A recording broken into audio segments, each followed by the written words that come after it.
Hello everyone. तो आज हम एक पॉलिटी का चैप्टर लेके आए हैं। Chapter number 1 historical background, Hindi में इसको बोलेंगे तो भारत का संवैधानिक विकास।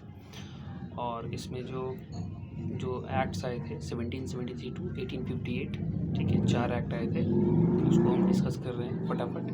ये एग्ज़ाम्स के लिए बहुत इंपॉर्टेंट है, तो ये बेसिकली ये मेरे लिए भी रिवीजन नोट्स हो जाएगा और जो आप लोग एग्ज़ाम्स दे रहे हैं उनके लिए भी हो जाएगा। ठीक है, ये लक्ष्मीकांत बुक से हम बता रहे हैं। ठीक है, तो बस आप सुन लीजिएगा तो वो काम हो जाएगा। चलिए शुरू करते हैं फटाफट।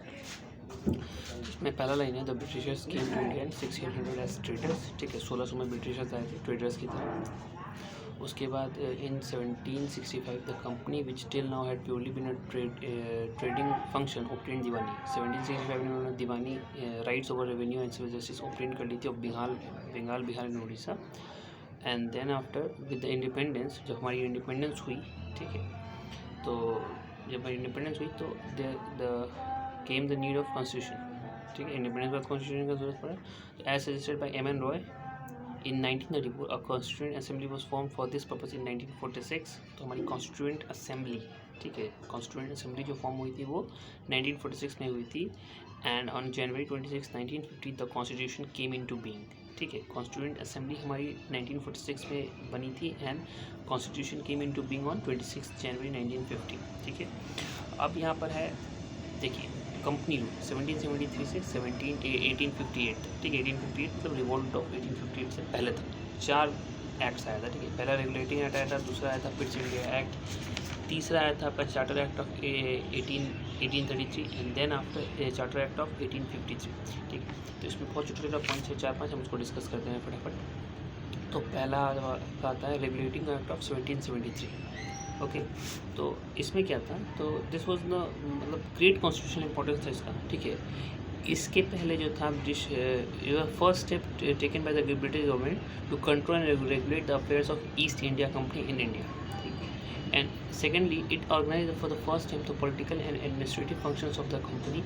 It laid down the foundation of central administration in India. Which one? तो रेगुलेटिंग एक्ट ऑफ 1773। अब इसका कुछ फीचर्स है। ठीक है, तो feature number 1, features of the act of regulating act of 1773। इसमें क्या था कि it designated the governor of Bengal as the governor general of Bengal. ठीक है, ये क्वेश्चन बहुत इंपॉर्टेंट है, हमेशा आता है। तो गवर्नर ऑफ बंगाल का जो पोस्ट था या पद था उसको हटा के गवर्नर जनरल ऑफ बंगाल बना दिया गया। और ऐसा मतलब इस पोस्ट पे बैठने वाला प्रथम व्यक्ति कौन था, यानी फर्स्ट पर्सन कौन था, तो वो था लॉर्ड वॉरेन हेस्टिंग्स। ठीक है, तो first such governor general was Warren Hasting. Secondly, it made इसके पहले 3 होते थे। ठीक है, इसमें 3 गवर्नर होते थे, बॉम्बे, मद्रास और बंगाल में। ठीक है, but it made the governors of Bombay and Madras presidency subordinate to the governor general of Bengal. ठीक है, मतलब बॉम्बे और मद्रास का जो गवर्नर था उसको मतलब सबऑर्डिनेट कर दिया, बंगाल का ही जो गवर्नर जनरल था उसको हेड बना दिया। Okay, and then it provided for the establishment of a supreme court at Calcutta in 1774। ठीक है, तो सुप्रीम कोर्ट की स्थापना भी रेगुलेटरी एक्ट ऑफ 1773 के तहत हुई थी इन 1774। ओके, एंड इसने क्या किया कि जो सर्वेंट्स, जो कंपनी के जो सर्वेंट्स थे, सर्वेंट्स इन द सेंस की सर्वेंट्स मतलब जो गवर्नमेंट सर्वेंट्स थे, उनको इन्होंने प्राइवेट ट्रेडिंग और ब्राइब लेने से एकदम मना कर दिया, प्रोहिबिट कर दिया। ठीक है, and again it strengthen the control of British government over the company by requiring the court of directors to report on revenue, civil and military affairs and India. Okay, तो ये 4-5 पॉइंट्स थे regulating act वाले। तो क्या क्या था, एक तो गवर्नर जनरल ऑफ बंगाल को गवर्नर जनरल ऑफ बंगाल कर दिया। पहला कौन हुआ, तो वॉरेन हेस्टिंग्स। दूसरा वो बम्बई और मद्रास का जो ये था गवर्नर था उसको सबऑर्डिनेट बना दिया, बंगाल को जो था उसको प्रथम मतलब फर्स्ट कर दिया। उसके बाद सुप्रीम कोर्ट की स्थापना हुई। ठीक है, एस्टैब्लिशमेंट ऑफ सुप्रीम कोर्ट इन 1774। उसके बाद ये ब्राइब लेने से मना कर दिया। और उसके बाद strengthen the control of British government over the company by requiring the court of directors. Okay, अब हम सेकंड आ रहे हैं, ये था हम आपका पिट्स इंडिया एक्ट ऑफ 1784। ठीक है, तो जो पीछे वाला था जो अभी बताएं रेगुलेटिंग, इसमें कुछ त्रुटि था, तो उसको ठीक करने के लिए फिर पिट्स इंडिया एक्ट ऑफ 1784 लाया गया। ओके, तो अब क्या हुआ इस पिट्स इंडिया एक्ट में, इसका भी तो 3-4 फीचर्स था। ठीक है, तो पिट्स इंडिया एक्ट का पहला feature, Pitt's India act of 1784 का पहला फीचर था, it distinguish between the commercial affairs and the political functions of the company. ठीक है, तो ये पहली बार वो किया, मतलब डिस्टिंग्विश किया कि पॉलिटिकल फंक्शंस अलग है और कमर्शियल अफेयर्स उसका अलग है, ठीक है। उसके बाद it allowed the court of directors to manage the commercial affairs, but it created new body board of directors to manage the political affairs. Establish system of dual government ये दिया था।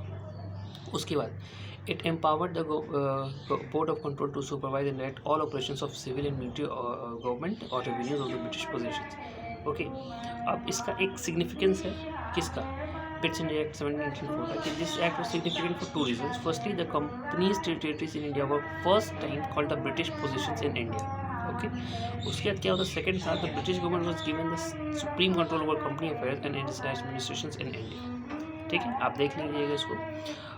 चलिए अब आते हैं हम charter act of 1833। Charter act of 1833 इसमें क्या होता है, इसमें भी 3-4 फंक्शन फीचर्स है इसका। तो इसमें पहला था गवर्नर जनरल ऑफ बंगाल को गवर्नर जनरल ऑफ इंडिया बना दिया गया, invested in him all the civil and military powers. Okay, तो इस केस में सबसे पहला गवर्नर जनरल ऑफ इंडिया कौन बना, lord William Bentinck. Okay, governor general of Bengal पहला कौन था, तो वॉरेन हेस्टिंग वहाँ पर रेगुलेटिंग एक्ट में। बट चार्टर एक्ट ऑफ 1833 में क्या हुआ कि गवर्नर जनरल ऑफ बंगाल को हटाकर गवर्नर जनरल ऑफ इंडिया बना दिया गया, इन्वेस्टेड में उसमें सब सारा पावर्स इन्वेस्ट कर दिया, पॉलिटिकल एंड सिविल मिलिट्री सब कुछ। ठीक है, तो पहला गवर्नर जनरल ऑफ इंडिया कौन हुआ, तो विलियम बेंटिक। ठीक है, चलिए उसके बाद क्या हुआ, it deprive the governor of Bombay and Madras of the legislative powers. The governor general of India was given the exclusive legislative powers for the entire British India. The laws made under the previous acts were known as regulations, while the laws made under this act were known as act. Okay, अब क्या था, एक और feature था इसका कि the charter act of 1833 attempt to introduce a system of open competition for the selection of civil servants. ठीक है, बट ये हुआ नहीं। This provision was neglected after opinion of the court of director. ये प्रयास किया था कि ऐसा होना चाहिए, मतलब वो ओपन कंपटीशन होना चाहिए, बट फिर उसको खारिज कर दिया गया। चलिए अब ये लास्ट एक इसका एक्ट है, charter act of 1853। This was the last series of charter act pass bye the British parliament between 1793 and 1853। It was significant constitutional landmark. इसमें 2-3 चीज़ था जो बहुत इंपॉर्टेंट है इसका फीचर चार्टर एक्ट ऑफ 1853।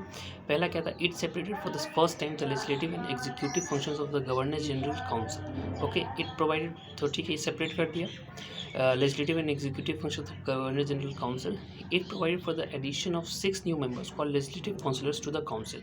इसने क्या किया, 6 न्यू मेंबर्स को लेजिस्लेटिव काउंसिल्स में लाया। ठीक है, अब इसमें क्या था, सेकंड इसका बहुत इंपॉर्टेंट फीचर था वो कि it introduce an open competition system of selection and recruitment of civil servants.